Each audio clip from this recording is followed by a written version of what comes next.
Flooding in Washington state displaces hundreds and closes section of I-5. Washington Governor Jay Inslee declared a state of emergency Monday following days of severe wind and rain that has led to extensive flooding in parts of the state, shuttering a stretch of Interstate 5, knocking out power and displacing hundreds. Emergency officials in Whatcom County, which sits along the Canadian border, were conducting search and rescue missions Monday night as more than 500 people were displaced from their homes due to flooding in the north and northeast areas of the county, a news release from the Whatcom County Sheriff's Office, WCSO, said. WCSO's rescue vehicle was able to reach many residents, and boats were used in places where the water was too deep. These efforts will continue throughout the night, the release said. Hundreds of residents were moved to 3 quickly established shelters in the county, officials said. The soggy conditions triggered mudslides in the region, prompting the closure of both directions of I-5 and Bellingham, according to the Washington State Department of Transportation. The highway is a major thoroughfare that stretches along the west coast from Mexico to Canada. In Skagit County, residents of Mount Vernon were advised Monday to evacuate ahead of an expected record flooding event on the Skagit River on Tuesday. The river topped its major flood stage of 32 feet Monday, reaching 35.35 feet and is expected to top its record of 37.37 feet Tuesday, according to the National River Forecast Center. The record was set on November 25, 1990.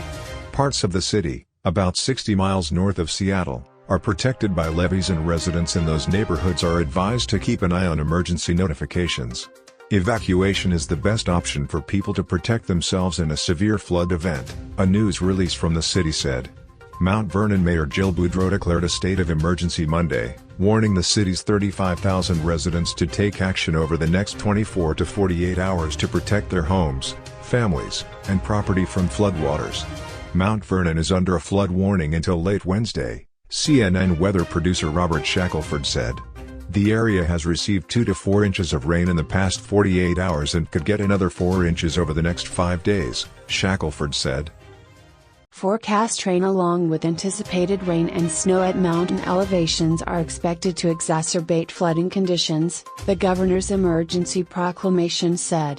14 counties are covered by the proclamation, including Clallam, Grays Harbor, Island, Jefferson, Lewis, King, Kitsap, Pierce, Mason, San Juan, Skagit, Snohomish, Thurston, and Whatcom counties. This severe weather emergency order directs that the plans and procedures to the Washington State Comprehensive Emergency Management Plan be implemented, the release said. In Clallam County, 10 people, including 4 children, were rescued from their homes as flooding encroached on a residential area near Forks. The evacuations were conducted with the assistance of Coast Guard helicopter crews, the agency said in a news release. All known residents of the area were accounted for, officials said. The severe weather is also impacting power infrastructure, leaving more than 97,000 customers in the state in the dark as of early Tuesday morning, according to PowerOutage.us. Officials in the city of Sumas said the flooding is slowing efforts to restore power. Due to the high water and many public safety concerns, we will not be able to get power restored tonight. We are hoping that we will be to restore power sometime tomorrow if possible, Sumas Mayor Kyle Christensen said in a Facebook post Monday night. We are so thankful for all of the dispatchers, first responders, city staff and volunteers that worked tirelessly to help our residents today. Tomorrow morning we will be continuing to try and gain access to our isolated citizens and offer help and support as we can, the post said.